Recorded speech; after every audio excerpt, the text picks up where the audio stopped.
The scent of violence hung thick in the mountain air as I crouched behind the ancient oak, my silver blade catching moonlight between the leaves.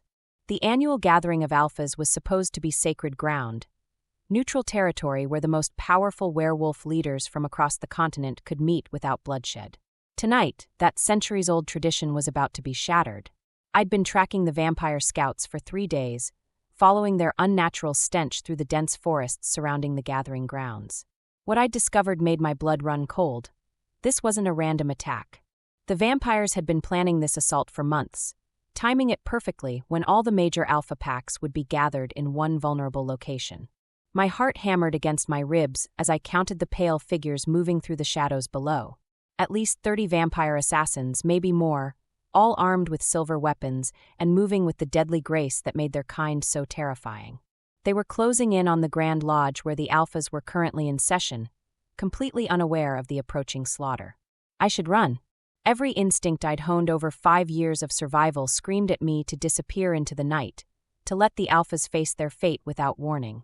After all, wasn't this exactly what I'd dreamed of? Kieran Blackthorn, the ruthless alpha king who destroyed my pack, finally meeting his end? But as I watched the vampires spread out in perfect formation, I couldn't ignore the sick twist in my stomach. This wasn't justice, this was genocide. And despite everything that had happened, despite the burning hatred that had sustained me through years of exile, I wasn't a monster. My fingers tightened around my blade as I made my decision. The Crescent Moon Pack deserved justice, but not like this. Not through vampire fangs and silver bullets in the dark. I burst from my hiding spot with a war cry that echoed through the forest, my blade slicing through the throat of the nearest vampire before he could react. Black blood sprayed across the pine needles as I rolled away from his dissolving corpse, already moving toward my next target. Vampire attack! I screamed at the top of my lungs, hoping my voice would carry to the lodge. They're everywhere. The forest exploded into chaos around me. Vampires converged on my position like white shadows, their fangs gleaming in the moonlight. I ducked under a silver blade, spun away from grasping claws, and buried my own weapon in another vampire's heart. The acrid smell of their death filled my nostrils as their bodies crumbled to ash. But there were too many of them. For every vampire I killed, 2 more took their place. A clawed hand raked across my shoulder, tearing through leather and flesh. I bit back a scream, using the pain to fuel my rage as I severed the offending arm at the elbow. Then I heard it, the thunderous roar of wolves answering my warning call. The lodge doors must have burst open because suddenly the forest was full of shifting werewolves, their howls of fury drowning out even the vampires' hissing snarls. Relief flooded through me for exactly 3 seconds before I caught a familiar scent on the wind. Pine, winter storms, and raw masculine power. A scent that had haunted my nightmares for 5 years. Kieran Blackthorn. I spun around just as the Alpha King emerged from between the trees, and the breath left my lungs in a rush. He was massive in his human form, easily 6.5 feet of pure predatory muscle wrapped in a black suit that was already torn from his partial shift. His dark hair was longer than I remembered, touching his shoulders in wild waves, and his eyes, his eyes were still that impossible shade of silver blue that seemed to see straight through to my soul. But it was the fury radiating from him in palpable waves that made me take an involuntary step backward. This wasn't the controlled, calculating alpha I remembered from that terrible night 5 years ago. This was a primal force of nature, a killer unleashed, and he was looking directly at me with an expression I couldn't read. "Little ghost," he said, his voice carrying easily over the sounds of battle around us. "I wondered when you'd finally show yourself." Before I could respond, a vampire launched itself at me from behind. I started to turn, knowing I'd never be fast enough, when Kieran moved. He was there in an instant, his clawed hand punching through the vampire's chest with a wet tearing sound. Black blood splattered across his face as he ripped the creature's heart out and let the body fall. "We finish this conversation later," he growled, and then he was gone, flowing into the battle with lethal grace. I stood frozen for a heartbeat, my mind reeling. He'd saved me. Kieran Blackthorn, the man who'd destroyed everything I'd ever loved, had just saved my life without hesitation. A vampire's scream snapped me back to reality. I threw myself back into the fight, my blade singing through the air as I cut down enemy after enemy. But I couldn't stop stealing glances at Kieran as he moved through the battle like a force of nature. He'd partially shifted, his human form enhanced with wolf strength and claws, and he was systematically dismantling vampires with brutal efficiency. The fighting was fierce but brief. The vampires might have had surprise on their side, but they'd underestimated the sheer fury of enraged werewolves defending their territory. Within minutes, the forest floor was carpeted with ash and black blood, and the last vampire screams were fading into the night. I found myself standing in a small clearing, breathing hard and covered in both my own blood and vampire ash. Around me, the various alpha packs were regrouping, tending to their wounded and trying to make sense of what had just happened. That's when I felt it, a prickling sensation at the back of my neck, like invisible eyes burning into my skin. I turned slowly, already knowing what I'd find, and met Kieran's intense stare from across the clearing. He was standing perfectly still among his own pack members, but his attention was focused entirely on me. The world seemed to slow down as we looked at each other. 5 years of separation, 5 years of hatred and grief and desperate survival, all of it crystallizing into this single moment. I could feel the weight of every eye in the clearing, alphas and pack members alike watching this reunion with fascination and growing tension. Then Kieran started walking toward me. He moved with that predatory grace that had always made my skin crawl, each step deliberate and measured. The crowd parted before him without conscious thought, pack instincts recognizing apex predator even among other alphas. His silver blue eyes never left mine, and I felt like prey caught in a spotlight. I should run. Every rational thought in my head screamed at me to bolt into the forest, to disappear back into the shadows where I'd spent the last 5 years. But my feet felt rooted to the spot, my body refusing to obey my mind's frantic commands. He stopped just outside of arm's reach, close enough that I could see the vampire blood still splattered across his angular features, close enough to smell that intoxicating scent of his that made my wolf whine with confused longing. "Zara Nightshade," he said quietly, and hearing my name in his deep voice sent shivers down my spine. "The last daughter of Crescent Moon." "Don't," I whispered, my hand tightening on my blade's hilt. "Don't you dare speak my pack's name." His expression didn't change, but something flickered in those impossible eyes. "You've grown strong. Strong enough to kill you." I shot back, raising my chin defiantly. A low murmur rippled through the watching crowd. Threatening an alpha was serious business under normal circumstances. Threatening the alpha king in front of 3 other major packs was tantamount to suicide. But Kieran just tilted his head slightly, studying me with an intensity that made my skin burn. "You could try," he said mildly. "But I don't think that's why you warned us about the vampires." "I warned you because genocide isn't justice," I spat. "But don't mistake that for forgiveness." "I wouldn't dream of it." The way he said it, so calmly, so matter-of-factly, made rage bubble up in my chest. How dare he stand there acting like he wasn't a monster? How dare he look at me with something that almost resembled regret? "You destroyed everything," I said, my voice shaking with fury. "My family, my pack, my entire world. You left me with nothing. I left you alive." The simple statement hit me like a physical blow. Because it was true, wasn't it? Kieran Blackthorne had a reputation for being thorough in his conquests. When he moved against a pack, there were rarely survivors. Yet here I was, the only member of Crescent Moon to escape that terrible night. "Why?" The question ripped from my throat before I could stop it. "Why did you let me live?" He opened his mouth to answer, but before he could speak, the forest around us erupted into chaos once again. These vampires were different from the first wave, bigger, older, and infinitely more dangerous. They moved like liquid shadow, striking from all directions at once. I saw one of the Mountain Ridge pack members go down, his throat torn out before he could even scream. "Second wave," someone shouted. "They're everywhere." I spun as a vampire materialized out of the darkness beside me, silver blade aimed at my heart. I twisted away, feeling the weapon slice through my shirt and across my ribs, and brought my own blade up in a vicious arc that opened the creature's throat. But even as that vampire dissolved into ash, 2 more took its place. I found myself backing toward the center of the clearing, my blade work becoming increasingly desperate as I tried to fend off multiple attackers. That's when it happened. A vampire broke through my guard, its claws raking across my face and sending me stumbling backward.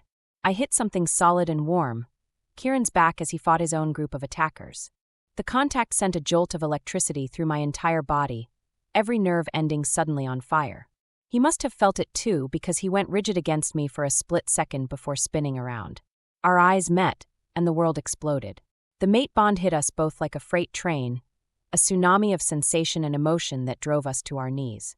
Every scent, every sound, every feeling was amplified 100-fold. I could feel Kieran's heartbeat as if it were my own, could taste his shock and wonder and desperate, aching need on my tongue. "No," I whispered, but the word came out broken and breathless. "No, this can't be happening." Kieran's pupils were blown wide, his breathing ragged as he stared at me with something approaching reverence. "Mate," he said, and the word was both prayer and promise. Around us, the battle continued to rage, but it felt like we were trapped in a bubble of silence. Nothing existed except the pull between us, the absolute certainty that we belonged to each other in some fundamental, unbreakable way. Then a vampire leaped at us from behind, silver blade gleaming in the moonlight. Kieran moved without conscious thought, his body flowing into the space between me and death. But instead of simply blocking the attack, he did something that would change everything. His hand shot out and wrapped around my throat. Not to hurt, the touch was gentle, reverent, his thumb stroking along my pulse point in the ancient claiming ritual that every werewolf knew by instinct. His other arm came around my waist, pulling me against his chest as his scent surrounded me like a cocoon of safety and possession. "Mine," he growled, his voice carrying to every corner of the clearing despite the chaos around us. "She is mine, and I claim her before witnesses." The effect was instantaneous and catastrophic. Every werewolf in the clearing, enemy and ally alike, went dead still. Even the vampires seemed stunned by the display, their attacks faltering as they tried to process what they'd just witnessed. An alpha king didn't claim a mate lightly. And to do it in the middle of battle, in front of rival packs and enemies, was either the act of a madman or a declaration of something so important it transcended politics and warfare. "Kieran," one of his pack members said urgently. "Sir, what are you?" "Anyone who touches her dies," Kieran continued, his voice carrying the absolute authority of an alpha who'd never been disobeyed. His grip on my throat tightened just enough to make my pulse race, and I felt his wolf's satisfaction at the claiming mark he was leaving on my skin. "She is under my protection now. She is mine." I should have been furious. I should have broken free, should have driven my blade between his ribs for the presumption. Instead, I found myself melting against him, my body recognizing its mate even as my mind reeled in shock and denial. The mate bond was flooding my system with hormones and emotions I'd never experienced, making it impossible to think clearly. All I could focus on was the feel of his hand on my throat, claiming me, marking me as his for all the world to see. "You can't," I managed to whisper, but my protest sounded weak even to my own ears. "I just did," he murmured against my ear, his breath hot against my skin. "And now we finish this together." He released my throat but kept his arm around my waist as he turned to face the vampires who were beginning to shake off their shock. The message was clear. We were a unit now, bonded and dangerous. "Well," drawled a vampire with silver hair and ancient eyes, stepping forward from the group. "How romantic. The Alpha King finds his mate just in time to watch her die." Kieran's growl was pure menace. "You can try." "Oh, we will," the vampire smiled, revealing fangs stained with werewolf blood. "But first, let me introduce myself. I'm Victor Drackle, and this little gathering was just the opening act. You see, my kind has grown tired of hiding in the shadows while dogs like you claim dominion over the night." "What do you want?" Kieran demanded, his body coiled and ready to spring. Victor's smile widened. "Everything. Your territories, your packs, your precious little hierarchies. We're going to tear it all down and build something better from the ashes." His gaze shifted to me, and I felt a chill run down my spine. "Starting with your newly claimed mate. I wonder how long you'll last watching us drain her dry." The clearing erupted into violence once more, but this time it was different. I could feel Kieran's emotions as if they were my own, his rage, his protective instincts, his absolute determination to keep me safe.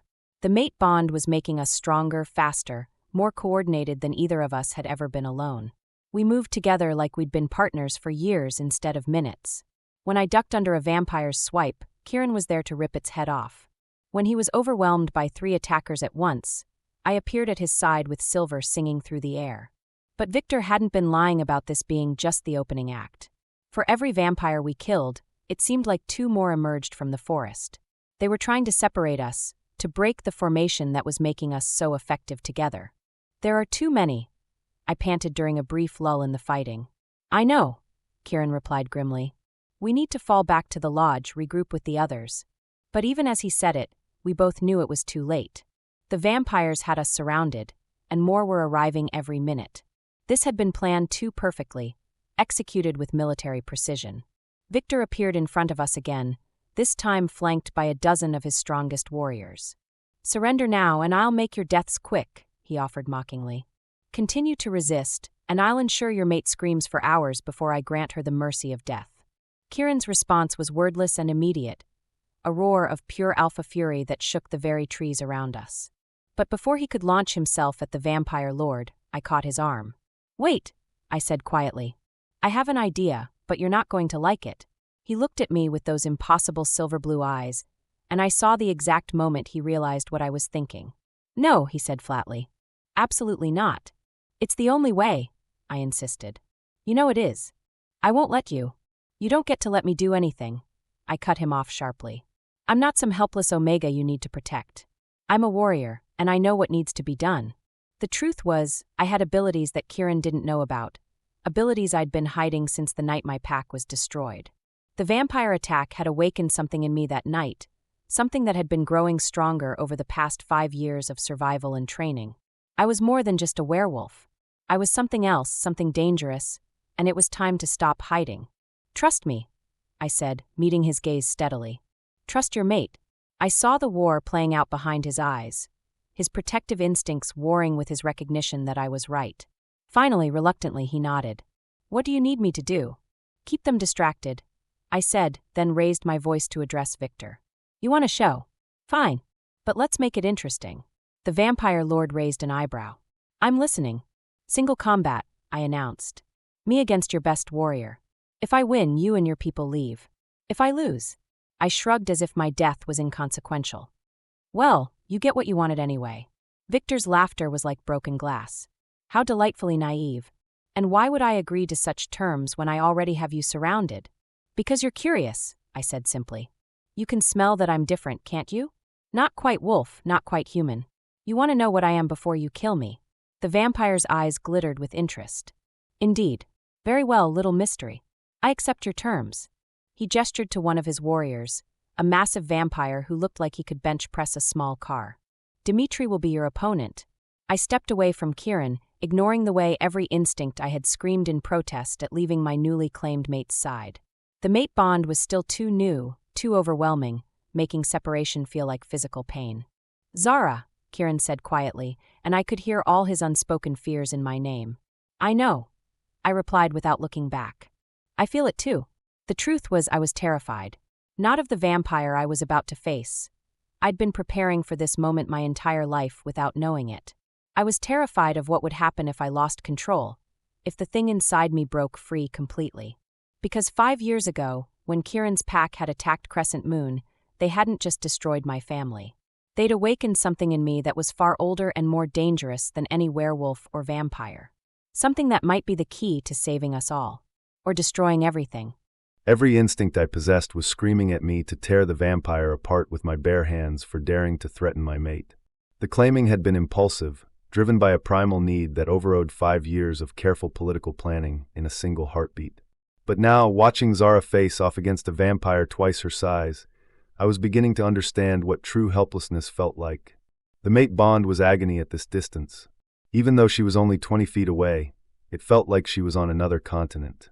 I could feel her fear, her determination, and underneath it all, something else, something powerful and wild that she was fighting to contain. "Sir," Marcus, my beta, appeared at my side, his voice tight with concern. "What are your orders?" I couldn't take my eyes off Zara as she circled the massive vampire. "We wait," I said through gritted teeth. "Sir, with respect, she's just one wolf against." "She's not just anything," I cut him off sharply. "And she's not just a wolf. I'd suspected it 5 years ago, the night I'd made the hardest decision of my life. There had been something different about the teenage girl I'd found hidden in the ruins of the Crescent Moon packhouse, something that made my wolf whine with recognition and submission. It was why I'd broken my own rules, why I'd let her escape instead of finishing what the corrupted pack leadership had forced me to start. Now, watching her move with fluid grace around her opponent, I was certain. Zara Nightshade was far more than she appeared to be. The vampire, Dimitri, lunged first, his massive form moving with deceptive speed. But Zara was faster. She flowed out of his path like water, her silver blade leaving a thin line across his ribs as she spun away from his grasping claws. Black blood welled from the cut, and Dmitri hissed in surprise. "Quick little bitch. But speed won't save you when I get my hands on you." "Then I guess you'll have to catch me first," Zara replied, and I felt a surge of fierce pride through the mate bond. They circled each other again, but this time I could see the change beginning to happen in Zara. Her scent was shifting, becoming something wilder, more primal. The wolves around the clearing were beginning to shift restlessly, their instincts recognizing something ancient and powerful. Victor noticed it too. The vampire lord leaned forward with interest, his nostrils flaring as he tried to identify what he was sensing. Dmitri attacked again, this time managing to catch Zara's arm with his claws. She hissed in pain but used his momentum against him, driving her blade deep into his shoulder. The vampire roared and backhanded her across the face, sending her stumbling. My vision went red. The only thing that kept me from launching myself at the bloodsucker was Zara's voice in my head, not through any telepathic link, but through the mate bond that was growing stronger by the minute. "Trust me," her voice whispered through our connection. "I know what I'm doing." But watching her spit blood and raise her blade again was testing the limits of my control. Around me, I could feel my pack's confusion and concern. They'd followed me into countless battles, trusted my judgment in situations that seemed impossible, but this was different. This was their alpha allowing his newly claimed mate to face death while he stood by and watched. "Alpha," Jonathan, one of my younger pack members, said urgently. "We have to help her." "No," I said, my voice carrying absolute authority despite the chaos in my head. "This is her fight." Because it was. Somehow, I knew with bone-deep certainty that this moment had been building for 5 years, that everything that had happened, the destruction of her pack, her years of exile, even tonight's vampire attack, had all been leading to this. Dmitri was getting frustrated. His attacks were becoming more wild, more desperate, as Zara continued to dance just out of his reach. She was bleeding from a dozen small cuts, but she was also systematically wearing him down, her blade finding its mark again and again. Then something shifted in the air around us. It was subtle at first, just a change in pressure that made my ears pop. But within seconds, it became something more, a pulse of raw power that made every supernatural creature in the clearing take an involuntary step backward. It was coming from Zara. She'd stopped moving, standing perfectly still in the center of the makeshift arena. Her head was tilted back, her eyes closed, and I could feel through the mate bond that she was no longer fighting against whatever was inside her. She was embracing it. "What is she?" Victor breathed, and for the first time since this whole nightmare began, the vampire lord sounded uncertain. Zara's eyes opened, and they were no longer the warm brown I remembered. They were silver-white, glowing with an inner light that made the moonlight seem dim by comparison. When she smiled, I saw that her canines had elongated into something that wasn't quite wolf and wasn't quite vampire. "I'm something you should have stayed very far away from," she said, and her voice carried harmonics that made the forest itself seem to listen. Dmitri, apparently too stupid to recognize a predator when he saw one, charged at her with a roar of fury. Zara didn't move.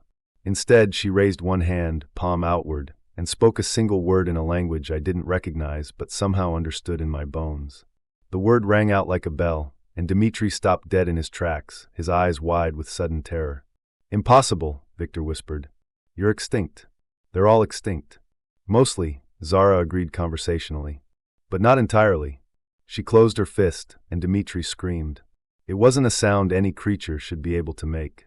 It was the sound of something ancient and fundamental being torn apart, of existence itself unraveling. The massive vampire's form began to waver, his solid flesh becoming translucent, then beginning to dissolve entirely. "Please," he gasped, falling to his knees. "Please, I don't want to." He never finished the sentence. His body simply ceased to exist, not turning to ash like the other vampires, but fading away as if he'd never been there at all. The clearing was dead silent. Zara swayed on her feet, the silver light fading from her eyes as whatever power she'd channeled receded. I was moving before conscious thought kicked in, catching her as her knees buckled and pulling her against my chest. "I've got you," I murmured against her hair, relief flooding through me so intensely it was almost painful. "I've got you, mate." She looked up at me with exhausted brown eyes, and I saw a vulnerability there that she'd never let show before. Did I just ruin everything? I glanced around the clearing, taking in the expressions of shock, fear, and awe on the faces surrounding us. 3 separate alpha packs had just witnessed something that shouldn't have been possible, and the political implications were staggering. Probably, I said honestly. But we'll deal with it. Victor's cold laugh cut through the moment. Oh, you'll deal with it, will you? The vampire lord was backing toward the tree line, his remaining forces clustering around him. Do you have any idea what she is, Alpha King? Well, you've just claimed as your mate. Enlighten me, I replied coldly, keeping Zara protectively against my side. She's a void walker, Victor spat. The last of a bloodline that once ruled over vampires and werewolves alike. They were destroyers, creatures of such power that both our kinds united to wipe them out centuries ago. I felt Zara stiffen in my arms, but I kept my expression neutral. Ancient history. Is it? Victor's smile was sharp as a blade. Because I think you'll find that the past has a way of catching up with us all. Enjoy your mate bond, Alpha King. When the other covens learn what you've claimed, when they realize what she truly is, you'll discover just how quickly alliances can crumble. With that ominous promise, the vampire lord and his remaining forces melted back into the forest, leaving us alone with the aftermath of what had just happened. The silence stretched for several heartbeats before Marcus cleared his throat. Sir? Your orders? I looked around the clearing, meeting the eyes of each alpha in turn. Richard Stoneclaw of the Mountain Ridge Pack looked thoughtful, but not hostile. Elena Swiftstrike of the Coastal Pack seemed more intrigued than alarmed. But Thomas Ironwood of the Forest Pack was eyeing Zara with obvious suspicion and fear. We returned to the lodge, I said finally, and we discussed what just happened like civilized beings. Is that what we're calling this? Thomas spoke up, his voice tight with barely controlled anger. Civilization? Because from where I'm standing, it looks like you just claimed a weapon of mass destruction as your mate. I felt Zara tense, and through the mate bond one could sense her preparing to defend herself. But this was pack politics now, and as much as I respected her strength, this was my territory. Careful, Thomas, I said, my voice carrying the warning growl of a dominant alpha. You're talking about my mate. I'm talking about something that could kill us all without breaking a sweat. Thomas shot back. The Void Walkers weren't just powerful, Kieran. They were insane. Power like that corrupts, destroys everything it touches. That's enough, Richard interrupted, stepping between us before the confrontation could escalate. This isn't the time or place for this discussion. We all just witnessed something extraordinary, and we need to process it properly. Elena nodded her agreement. He's right, and we still need to figure out what the vampires were really after. This attack was too coordinated, too well planned to be random. I felt Zara shift against my side, and when I looked down, I saw determination replacing the exhaustion in her eyes. They wanted to divide us, she said quietly. The vampires. Victor said this was just the opening act, that they're planning to tear down our hierarchies and build something new. You think this was a distraction? Marcus asked. I think this was a test, Zara replied, pulling away from me slightly so she could address the group directly. They wanted to see how we'd react under pressure, whether we'd stand together or turn on each other. Thomas's expression remained skeptical. And what's your assessment? Did we pass their little test? Zara looked at each alpha in turn, her gaze steady and unflinching. That depends on what happens next. If you let fear drive you into making stupid decisions, then no, we failed spectacularly. Stupid decisions like trusting a Void Walker? Thomas challenged. Stupid decisions like forgetting that we're all on the same side, Zara shot back. The vampires don't care what pack you're from, or what bloodline you carry. They want all of us dead. I watched the interplay with fascination and growing pride. This was the woman I'd glimpsed 5 years ago, the leader she could have become if her pack hadn't been destroyed. Strong, intelligent, and completely unintimidated by alpha politics. She's right, Elena said finally. Whatever else she is, she just helped save all our lives.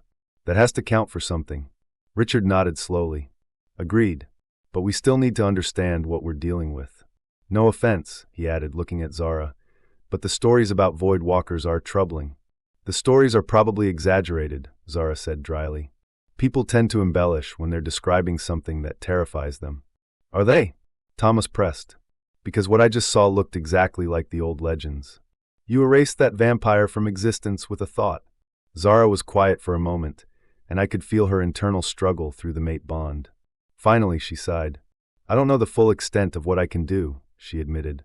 The abilities manifested the night my pack was destroyed, and I've been afraid to explore them fully. Why? Elena asked, her voice gentler now. Because every time I use them, I can feel something else stirring, Zara said quietly.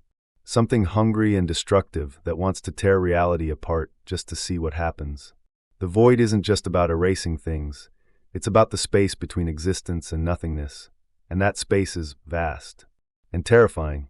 The honesty in her voice, the fear she was admitting to, seemed to affect the other alphas. Even Thomas's expression softened slightly. All the more reason to help you understand and control these abilities, Richard said pragmatically. Running from power like that never ends well. I felt a surge of gratitude toward the older alpha. Exactly. And right now we have bigger problems to worry about than ancient bloodlines and old fears. The vampire threat, Marcus said, understanding. Victor was right about one thing, I continued. This was just the beginning. If they're planning something bigger, we need to be ready. United, Zara added, and I saw her look directly at Thomas. All of us. The forest alpha was quiet for a long moment, clearly wrestling with his instincts. Finally, he nodded reluctantly. For now. But if she loses control, if the power starts corrupting her the way the legends say it will, then we'll deal with that when it happens, I said firmly. But until then, she's under my protection. Anyone who threatens her threatens me. The message was clear: attack Zara, and you'd be starting a war with the most powerful pack in North America. It wasn't subtle, but pack politics rarely were. Understood, Thomas said stiffly. But I hope you know what you're doing, Kieran. So did I. Because the truth was, I was flying blind here. The mate bond was still too new, too overwhelming, for me to think clearly about anything except keeping Zara safe and close. But I could feel her power like a constant hum in the back of my consciousness now, vast and alien and absolutely terrifying. Victor had been right about one thing: claiming Zara as my mate had changed everything. The political landscape, the balance of power between species, even the fundamental nature of what it meant to be supernatural in the modern world. But as I looked down at her, saw the way she held herself with quiet dignity despite the exhaustion and fear, I knew I'd make the same choice again. Mate bonds weren't logical or political. They were primal, absolute, and utterly transformative. She was mine now, and I was hers, and everything else was just details to be worked out later. We should head back to the lodge, Elena suggested. There's still a lot to discuss, and we all need medical attention. She was right. The clearing looked like a battlefield, and most of us were carrying injuries from the fight. But as we began to move toward the main building, I caught Zara's arm gently. Are you all right? I asked quietly. Really? She looked up at me with those warm brown eyes, and I saw a complexity there that hadn't been present 5 years ago. I don't know, she said honestly. Everything's different now. The mate bond, the power, even the way I see the world. It's like I'm becoming someone else entirely. You're becoming who you were always meant to be, I replied. And I'll be here for all of it. Something flickered in her expression, surprise, maybe, or the beginning of hope. Even if I'm dangerous? Even if the other alphas are right to be afraid? Especially then, I said firmly. Power without someone to ground you, to remind you who you are underneath it all. That's when corruption happens. You won't be alone in this, Zara. I promise you that. She nodded slowly, but I could see the doubt still lingering in her eyes. And I couldn't blame her. 5 years ago, I'd been the one to destroy her life, to tear apart everything she'd ever known. Now I was asking her to trust me with something infinitely more precious: her future, her sanity, possibly even her soul. It would take time to rebuild that trust, to prove that the man who'd made those terrible choices 5 years ago was not the same man standing before her now. But we had time. The mate bond would ensure that we were connected for life, for better or worse. And despite everything that had happened, despite the fear and uncertainty and political chaos swirling around us, I found myself looking forward to that future. Because Zara Nightshade was magnificent in her power and terrifying in her potential, and she was mine. The rest we'd figure out as we went. The lodge felt different as we walked back through its massive doors. What had been neutral territory just hours earlier now felt charged with tension and possibility. The other alphas moved carefully around me, their eyes tracking my every movement with the cautious attention reserved for unexploded ordnance. I couldn't blame them. I'd just demonstrated abilities that defied every natural law they understood, power that belonged in ancient legends rather than modern werewolf politics. And now I was mated to the most powerful alpha in North America, which made me something unprecedented: a political weapon wrapped in pack law protections. The main hall had been turned into a makeshift medical station. Pack medics moved efficiently between the wounded, treating everything from vampire claw marks to silver poisoning. The scent of antiseptic and blood hung heavy in the air, a reminder of how close we'd all come to dying tonight.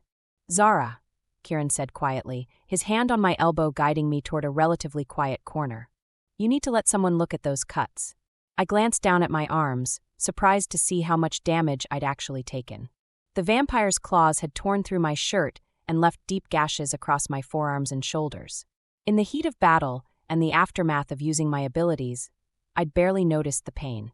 "I'm fine," I started to say, but Kieran's expression stopped me. "No," he said firmly. "You're not fine. You're hurt, you're exhausted, and you just channeled power that I can feel trying to tear you apart from the inside." His silver blue eyes were intense with concern. "Please, let me take care of you." The sincerity in his voice, the genuine worry, made something twist in my chest. 5 years of survival had taught me to be self-sufficient, to never rely on anyone else for anything. But the mate bond was making it hard to maintain that independence, flooding my system with the need to accept comfort from my partner. "Okay," I said quietly, and his relief was palpable. He led me to a small side room that had been set up as a private treatment area. The pack medic, a middle-aged woman with gentle hands and knowing eyes, cleaned and bandaged my wounds with efficient care. But I could feel her curiosity, her questions about what exactly I was, and how dangerous I might be. "The cuts are healing already," she murmured as she worked. "Faster than normal, even for a werewolf." I met Kieran's eyes over her head. Another reminder that I wasn't quite what everyone expected me to be. "Is that a problem?" I asked. "Not a problem," the medic replied carefully. "Just interesting." When she finished, Kieran dismissed her with a quiet word of thanks. We were alone for the first time since the claiming, and the sudden privacy made the mate bond flare with unexpected intensity. I could feel his emotions like physical sensations, relief, desire, protectiveness, and underneath it all, a bone-deep satisfaction that I was here, safe and his. "We need to talk," I said, trying to ignore the way my body was responding to his proximity. "Yes," he agreed. "We do." But instead of starting with the important questions, the political implications, the vampire threat, the future of our extremely complicated relationship, we just looked at each other. 5 years of separation, of hatred and grief and survival, all of it bridged by the invisible cord that now connected our souls. "I never thought I'd see you again," Kieran said quietly. "I never wanted to," I replied honestly. "For 5 years, hating you was the only thing that kept me going. And now," I considered the question seriously. The mate bond made it impossible to maintain that level of hatred. Chemical and mystical reactions were overriding years of conditioning. But that didn't erase the past. "Now I don't know what to feel," I admitted. "The bond is making it hard to think clearly about anything." "It will settle," he said. "The intensity fades after the initial claiming, becomes more manageable. You sound like you know from experience." "I've seen enough matings to understand the process," he said carefully. "But no, I've never been mated before." Something in his tone made me look at him more closely. "You're 35, Kieran. You're telling me you've never found your mate." "I found her," he said quietly. 5 years ago. I just couldn't claim her then." The words hit me like a physical blow. "What?" "The night I found you in the pack house ruins," he continued, his voice steady despite the intensity of what he was saying. "My wolf knew immediately. You were barely 18, traumatized, and I had just destroyed everything you'd ever known. Claiming you then would have been monstrous." I stared at him, my mind reeling. "You knew. You knew I was your mate and you just left." "I made sure you could escape," he said. "I left supplies, a clear path to the border. I thought if I gave you time, space to heal and grow strong, maybe someday." "Maybe someday what?" I demanded, anger flaring hot in my chest. "Maybe someday I'd forgive you for murdering my family. Maybe someday you'd understand why it had to happen," he said quietly. The simple statement stopped my anger cold. "What do you mean?" Kieran was quiet for a long moment, clearly wrestling with how much to reveal. Finally, he sighed. "Your pack's leadership was corrupted, Zara. They were working with vampire covens, selling information about other packs' territories and defenses." "That's impossible," I said immediately. "My father would never." "Not your father," Kieran interrupted gently. "Your uncle. Marcus Nightshade was the one feeding information to the vampires. Your father found out and was planning to expose him." The world seemed to tilt around me. Uncle Marcus had been my father's beta, his most trusted friend and advisor. He'd taught me to hunt, to fight, to understand pack politics. The idea that he'd betrayed us was, "You're lying," I whispered. "I wish I was." Kieran reached into his jacket and pulled out a folded piece of paper. "Your father sent this to me 3 days before the attack. He was asking for help, for protection for the pack while he dealt with the traitor in his ranks." With shaking hands, I took the letter. The handwriting was definitely my father's, the formal language typical of interpack communications. But the content, Alpha Blackthorn, it read, "I write to you in desperate circumstances. Evidence has come to light that my beta, Marcus Nightshade, has been providing sensitive information to vampire covens in exchange for promises of power and immortality. The corruption runs deeper than I initially believed, and I fear for the safety of my pack, particularly my daughter. I formally request assistance in rooting out this conspiracy before it can spread further." The letter was signed with my father's seal and dated 3 days before the attack that had destroyed my pack. "This could be forged," I said, but my voice lacked conviction. "It could be," Kieran agreed. "But you know your father's handwriting, his formal speech patterns. You know I'm telling the truth." I did know. And suddenly, a dozen small memories were clicking into place. Uncle Marcus's strange meetings, his sudden wealth, the way he'd been pushing for closer relationships with neighboring territories that had always made my father uncomfortable.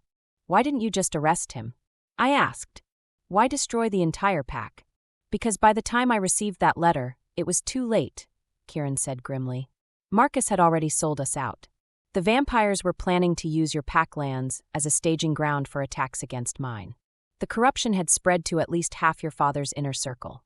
So you decided to kill everyone?" "I decided to save who I could," he corrected. "Your father, your mother, your sister. They died fighting the vampires who came to claim their prize. I arrived in the aftermath, too late to save them, but not too late to prevent the vampires from using your territory." The words hit me like physical blows. My family hadn't died because of Kieran's attack. They'd died defending our lands against vampire invaders. And I'd spent 5 years hating the wrong person. "The pack house was burned," I said weakly. "By vampire fire," Kieran confirmed. "I found you unconscious in the ruins, barely alive. The vampire who was standing over you with a silver blade, that's who I killed that night." I sank into a nearby chair, my legs suddenly unable to support me. Everything I'd believed about that night, every truth I'd built my new life around, was crumbling. "Why didn't you tell me?" I whispered. "Because you were 18 and traumatized and you needed something to hate more than you needed the truth," he said gently. "Grief and rage gave you purpose, kept you alive through those first crucial years. If I'd told you the real story then, you might have given up entirely. So you let me hate you. I let you survive." The simple statement broke something inside me. 4 or 5 years I'd carried this burning hatred, this need for revenge that had driven me to become stronger, faster, more dangerous than I'd ever imagined possible. And all of it had been based on a lie, not Kieran's lie, but my own assumptions about what had happened that night. "I don't know how to process this," I admitted. "You don't have to process it all at once," Kieran said, moving closer. "We have time now. The mate bond means we have all the time in the world." "Do we?" I looked up at him, seeing him clearly for perhaps the first time. "Because I'm pretty sure claiming a Void Walker as your mate just painted a target on both our backs that's visible from space." He smiled grimly. "Probably. But I've never backed down from a fight, and I'm not starting now." Before I could respond, a sharp knock interrupted us. Marcus, Kieran's beta, stepped into the room with a worried expression. "Sir, we have a problem," he said. 3 more vampire covens just sent representatives to the lodge. They're requesting an immediate audience." Kieran's expression darkened. "Requesting or demanding?" "Demanding," Marcus confirmed. "And they brought enough backup to make it clear that refusing isn't really an option." I felt ice form in my stomach. "They know," I said quietly. "About what I am." "Looks like it," Marcus agreed. "Sir, what are your orders?" Kieran looked at me, and I could see him weighing options, calculating risks. Finally, he nodded. "We meet with them, but on our terms in the main hall with all the Alpha Packs present." "Is that wise?" Marcus asked. "If they're here about her abilities." "Then we face it head-on," Kieran said firmly. "Running and hiding won't solve anything." As Marcus left to make the arrangements, I stood up slowly. The exhaustion was hitting me now, the combined weight of the battle, the power use, and the emotional revelations. But there was no time to rest. "This is going to get ugly, isn't it?" I said. "Probably," Kieran agreed. "But we'll face it together." He moved closer, his hand cupping my cheek gently. The touch sent warmth through the mate bond, steadying me in ways I'd forgotten were possible. "Whatever happens in there," he said quietly, "remember that you're not alone anymore. You're my mate, which means you're part of the strongest pack in North America. Anyone who wants to hurt you will have to go through all of us. And if what they want is my help," I asked, "if they think they can use my abilities for their own purposes, then they're going to learn very quickly that Void Walkers don't take orders from anyone," Kieran said with a fierce smile. "Especially not from bloodsuckers with delusions of grandeur." The confidence in his voice, the absolute certainty that we could handle whatever was coming, should have been reassuring.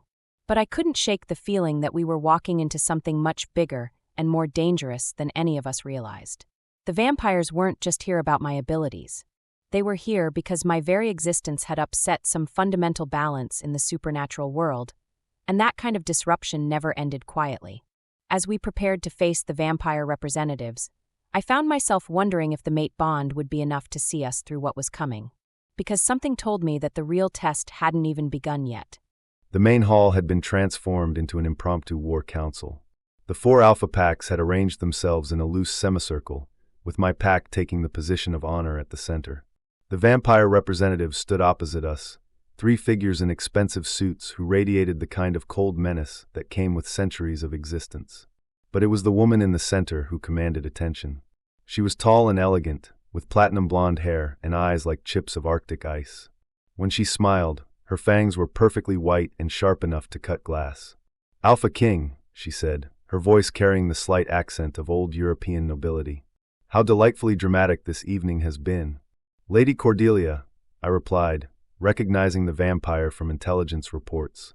She was old, at least 1,000 years, and controlled one of the most powerful covens on the East Coast. Her being here was either very good news or catastrophically bad news. "To what do we owe the pleasure?" "Oh, I think you know exactly why I'm here," she said, her gaze shifting to Zara with predatory interest. "Word travels fast in our community, especially when it concerns the return of extinct bloodlines." Zara straightened beside me, and I could feel her tension through the mate bond. But her voice was steady when she spoke. "If you're here to threaten me, you'll find I'm not as easy to kill as your friend Dimitri was." Cordelia's laugh was like silver bells.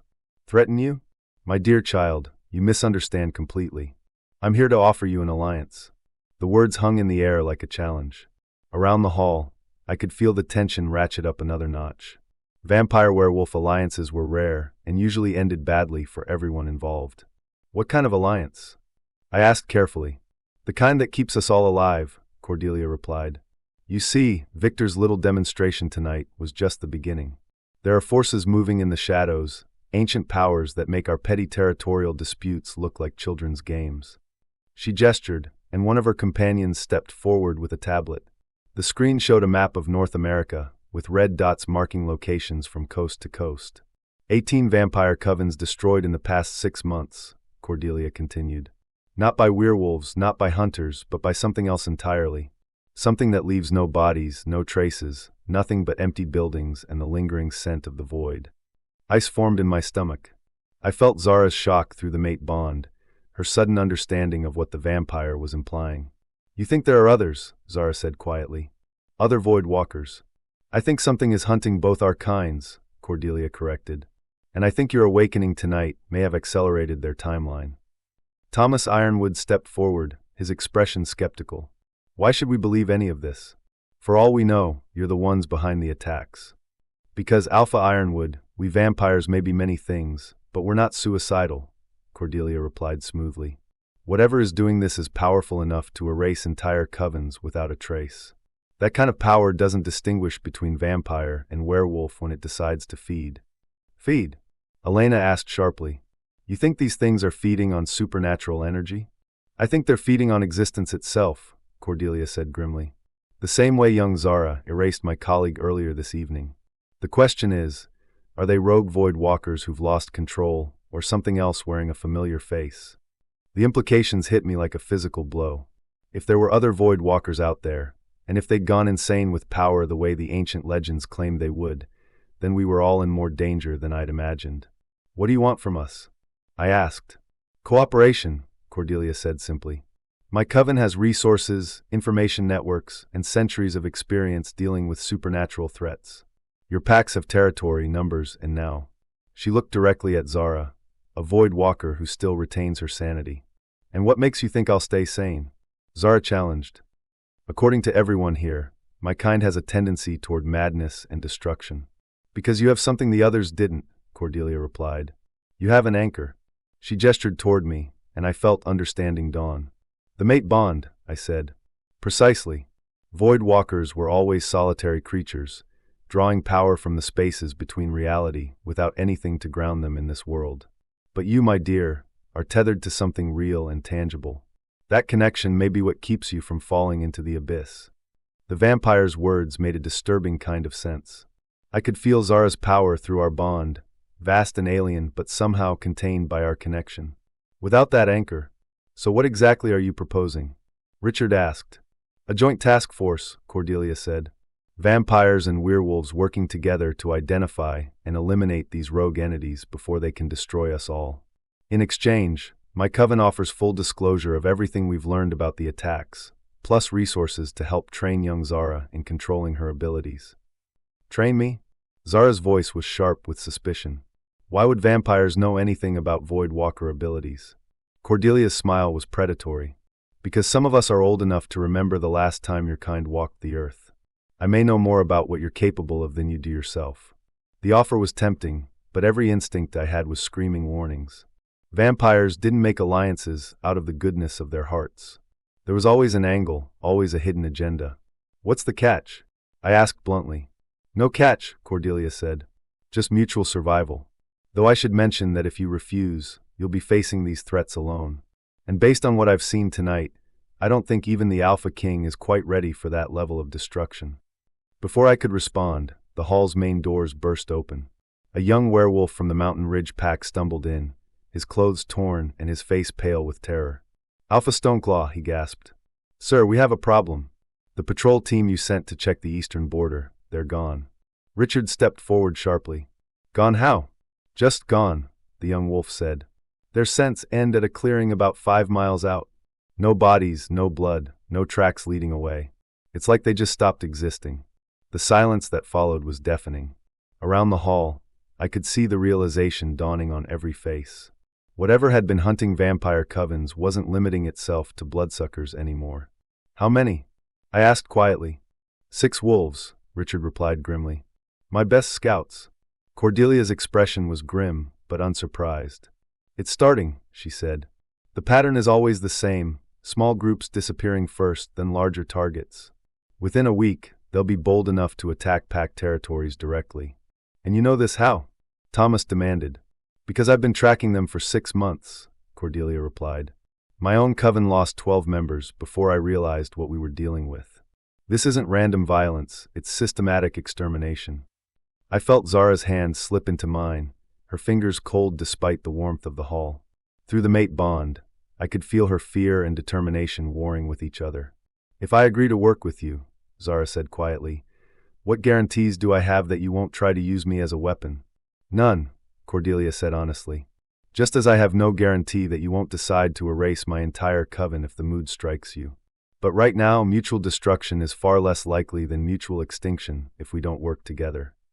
It was a compelling argument, especially with the news of the missing patrol team.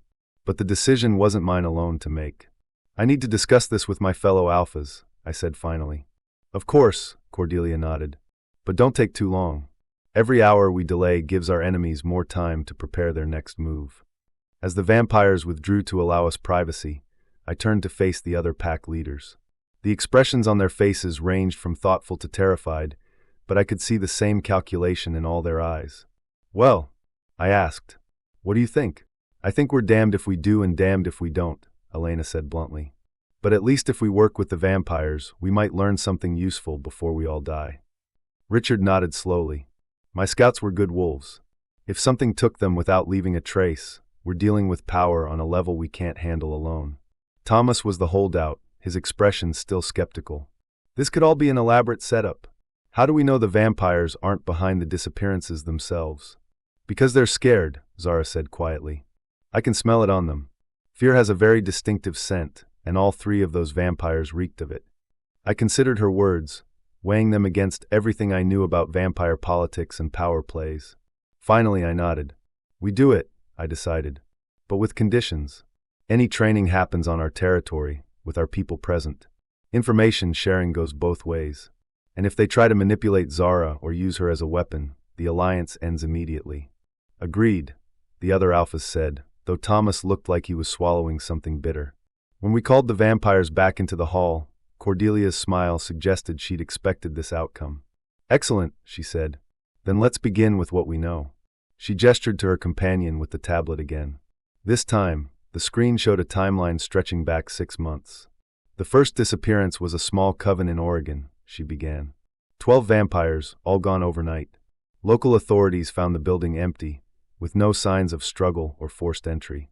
The only unusual element was a lingering energy signature that felt wrong. Wrong how? I asked. Like reality had been torn open and stitched back together badly, Cordelia replied. The kind of distortion you might expect from. She looked at Zara, Voidwalker activity. The timeline continued, showing a pattern of escalating attacks moving steadily eastward across the continent. Vampire covens, werewolf packs, even a few human settlements with supernatural connections, all erased with the same surgical precision. 18 vampire covens, 7 werewolf packs, and countless individuals, Cordelia summarized. Whatever is doing this is getting stronger and bolder with each attack. Or there are more of them, Zara said grimly. You said you thought these might be rogue Voidwalkers. What if it's not just 1 or 2? What if there's an entire group? The possibility sent chills down my spine. One insane Voidwalker was a catastrophe. An organized group of them would be an extinction-level event. That's what we need to find out, Cordelia said. And why we need your help. You're the only known Voidwalker who hasn't gone insane with power. If anyone can track and understand these entities, it's you. And if I can't? Zara asked. What if they're too far gone, or too powerful, or just too alien for me to comprehend? Cordelia's expression was grim. Then we all die, and something else inherits the earth. The simple, matter-of-fact way she said it made the threat feel even more real. This wasn't about pack politics or territorial disputes anymore. This was about survival on the most fundamental level. How long do we have? I asked. Based on the pattern, I'd estimate 2 weeks before they feel confident enough to attack a major pack territory, Cordelia replied. After that, all bets are off. 2 weeks to identify an unknown enemy, understand their capabilities, and figure out how to stop them. It seemed impossible, but the alternative was unthinkable. Then we better get started, I said grimly. As the various groups began to disperse, making plans for the joint operation, I caught Zara's arm gently. Are you sure about this? I asked quietly. Working with vampires is dangerous enough without adding unknown Voidwalkers to the mix. She looked at me with those warm brown eyes, and I saw a depth of determination that took my breath away. I'm sure, she said, because if there really are others like me out there, and if they've lost themselves to the power, then I might be the only one who can reach them. Or the only one who can stop them, I pointed out. That too, she agreed. But either way, this is my responsibility. My bloodline, my power, my mess to clean up. The weight she was carrying, the burden of an entire extinct species' legacy, was staggering. But as I looked at her, I saw not just power but wisdom, not just strength but compassion. Our mess, I corrected gently. The mate bond means we face everything together from now on. Her smile was small but genuine. Together, then, against whatever's coming. As we prepared to leave the lodge and return to my territory, I found myself hoping that together would be enough. Because if Cordelia was right, we were about to face something that could unmake reality itself. And our only weapons were a newly formed mate bond and the untested power of the last sane Voidwalker on Earth. The odds weren't exactly encouraging. Kieran's territory was nothing like what I'd expected. Instead of the fortress-like compound I'd imagined, the Blackthorn Pack lands were a sprawling network of modern buildings nestled among old-growth forest, with enough space and privacy for 1,000 werewolves to live comfortably. It was impressive and intimidating in equal measure, a reminder of just how powerful the Alpha King really was. But it was the house he led me to that took my breath away. A massive log and stone structure that somehow managed to feel both grand and homey, with floor-to-ceiling windows that looked out over a pristine mountain lake. It was the kind of place I'd dreamed about as a child, before vampires and death and exile had taught me that dreams were dangerous luxuries. "This is where you live?" I asked as we walked through the front door. "This is where we live," Kieran corrected gently. "At least, if you're comfortable with that arrangement." The question was carefully neutral, giving me space to object without making it feel like rejection. But the truth was, the mate bond made the idea of being anywhere else feel physically painful. Even now, after just a few hours, separation from him felt like missing a limb. "It's beautiful," I said honestly. "It's also secure," he added, leading me through a living room that could have housed my entire former pack. 30-foot perimeter, motion sensors, and patrol routes that change every 6 hours. "If something comes for us here, we'll see it coming." The casual way he said it, as if assassination attempts were just another part of daily life, reminded me how much my world had changed in a single night. 12 hours ago, I'd been a lone wolf with nothing to lose. Now I was mated to the most powerful alpha in North America, and apparently the key to stopping an apocalyptic threat. "Kieran," I said as we reached what looked like a master bedroom suite. "What happens if I can't control it? The power, I mean. What if Cordelia is wrong and the mate bond isn't enough to keep me sane?" He turned to face me fully, his silver blue eyes serious. "Then I'll do whatever it takes to stop you," he said quietly. "Even if it destroys me in the process." The simple honesty in his voice, the fact that he wasn't trying to reassure me with false promises, was oddly comforting. "And you could do it? Kill your own mate?" "I'd try," he said. "Though I suspect the mate bond would kill me anyway if something happened to you. Losing a fated mate usually means death for the surviving partner." "Usually. There have been exceptions. Wolves who lived through their mate's death, though they were never quite the same afterward." He moved closer, his hand coming up to cup my cheek. "But we're not going to test that theory. You're stronger than you know, Zara. Stronger than the power trying to consume you." I leaned into his touch, feeling the mate bond settle some of my anxiety. "How can you be so sure?" "Because I've seen you fight," he said simply. "Not just tonight, but 5 years ago. You survived the destruction of your pack, lived on your own in hostile territory, and never lost your humanity despite everything that happened to you. That kind of strength doesn't just disappear." Before I could respond, a soft knock at the door interrupted us. Marcus appeared with an apologetic expression. "Sir, Cordelia is here with the training materials she promised. She says she'd like to begin immediately." Kieran's expression darkened slightly. "She's eager. Vampires usually are when they're scared," I pointed out. "And she's definitely scared." We made our way to a large study on the first floor, where Cordelia was waiting with several ancient-looking books and what appeared to be a collection of artifacts. She looked perfectly at ease despite being surrounded by werewolves in their own territory, which was either impressive confidence or complete insanity. "Ah, there you are," she said as we entered.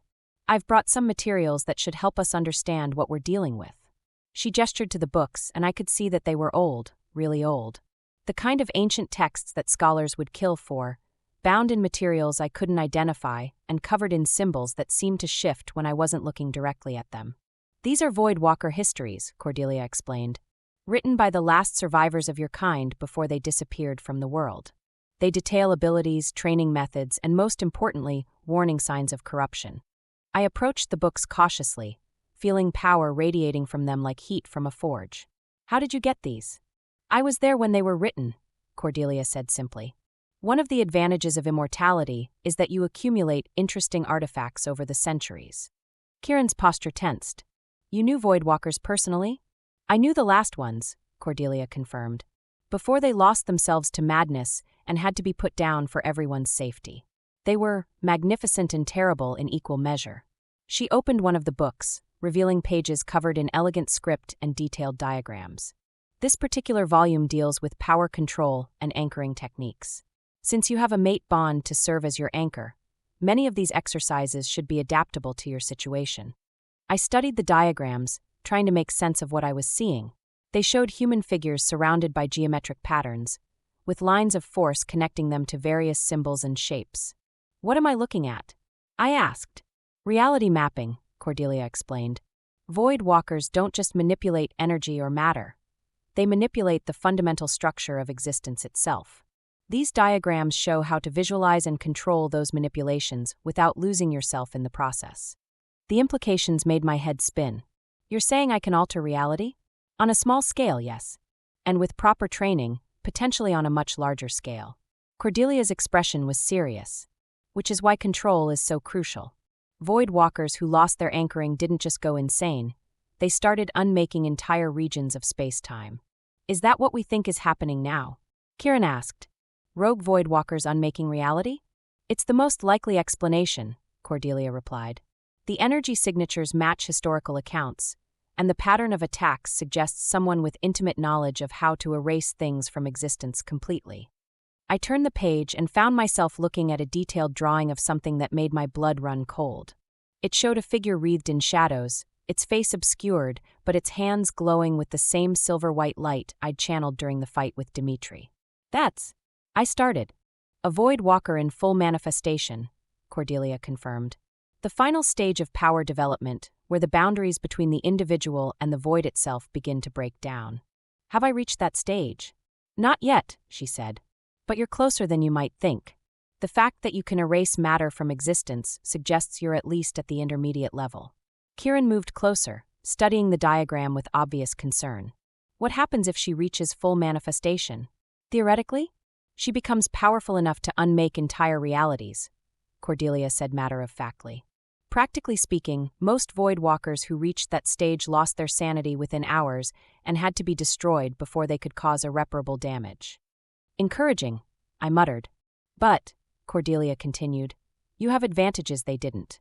The mate bond provides emotional stability, and modern understanding of psychology gives us better tools for maintaining mental health under extreme stress. She turned to another section of the book, showing exercises that looked like meditation techniques combined with geometric visualizations. We'll start with basic anchoring exercises, she explained, teaching you to feel the mate bond as a physical connection that can pull you back from the edge if you go too deep into the void.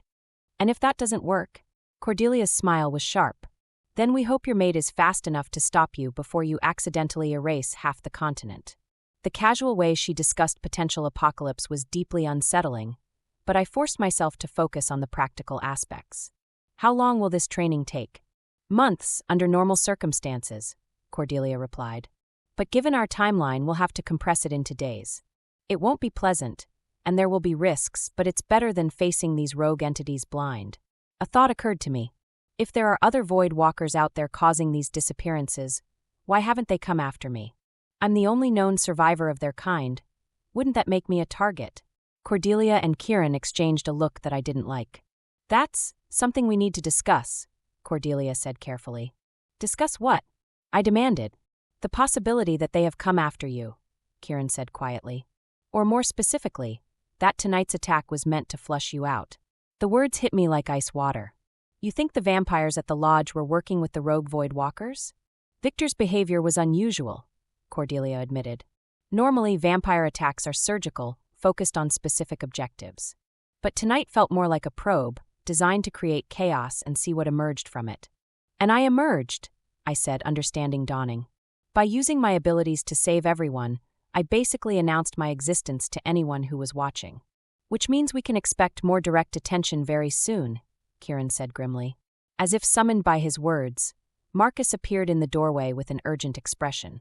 Sir, we have a situation. The perimeter sensors just detected multiple unknown contacts approaching from the east. Moving fast and silent, definitely not human. Kieran was moving before the words finished leaving Marcus's mouth. How many? At least a dozen, possibly more. They're using some kind of masking technique that's interfering with our equipment. I felt ice form in my stomach. They found me. Not just you, Cordelia said, her own expression grim as she closed the ancient book. They found all of us. Which means this confrontation was always inevitable. As alarms began to sound throughout the compound, I realized that our time for training and preparation had just run out. Whatever was coming for us, we'd have to face it with the abilities I had right now and the hope that the mate bond would be enough to keep me sane when the real fighting started. Because something told me that what we'd faced at the lodge was nothing compared to what was approaching through the darkness outside.